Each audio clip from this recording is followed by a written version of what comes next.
Welcome to the first episode of Rabbit Trails for Cyborg Bunnies. Today's topic comes from an article from the Journal of Future Studies entitled Approaching Foresight Through Critical Realism, Lessons Drawn from Thailand, by two people whose names I will mangle if I try to pronounce them, so I will just put them up on the screen here. I chose this article to be the subject of my first video because it's important for the average person to realize just how massive the reach of technology has become and what people who control technology are doing behind the scenes. The reach of technology in the 21st century is both a good thing and a potentially catastrophic thing. We all like indoor plumbing and modern medicine. We don't like being spied upon and a possible apocalypse. Since this channel is all about looking at technology and humanity through an ethical perspective, this article will give us some foundational strategies to do that. The author's opening line is what caught and held my attention. Quote, "Foresight practices has attracted the attention of many organizations because being future-friendly seems like the only way to survive in the modern world of risk and uncertainty." End quote. So, are you future ready? We think we are. People in their 20s have probably never owned vinyl unless they are seriously into retro. Never had the dubious joy of trying to rewind a tape with a pencil stuck in the hole. Watching videos of high school kids trying to figure out how to make a call on a rotary phone is both hilariously funny and makes me feel really, really old. We live in the 21st century. The age of the Jetsons is supposed to be here. And in some ways it is, and in some ways it isn't. And in many ways, some things never change, like human nature.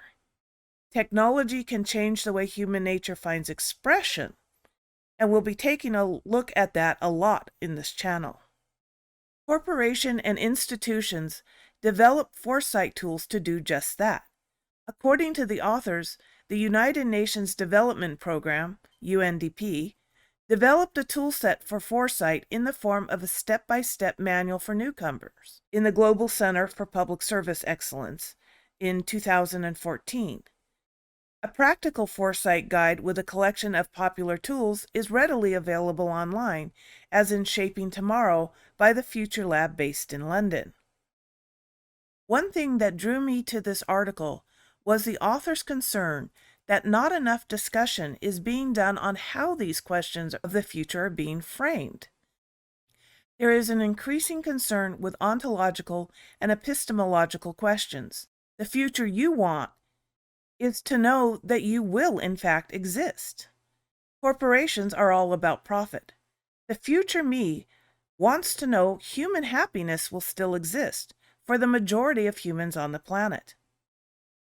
The authors feel that critical realism is needed in predicting how technology will be used, especially in the global south where, according to the authors, injustice and authoritarian political control persist and determine society's future.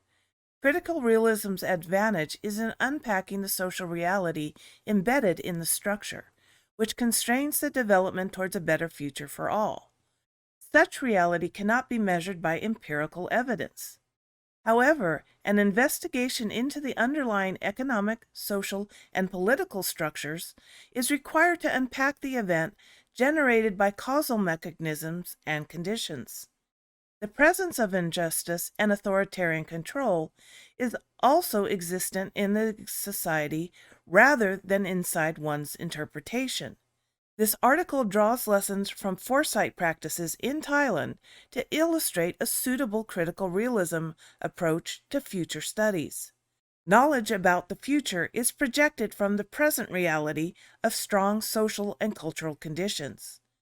Without a critical reflection of social reality and the emancipating role of foresight from unconscious expectations, a better future cannot be imagined. Thank you for watching, and join me next time on Rabbit Trails for Cyborg Bunnies.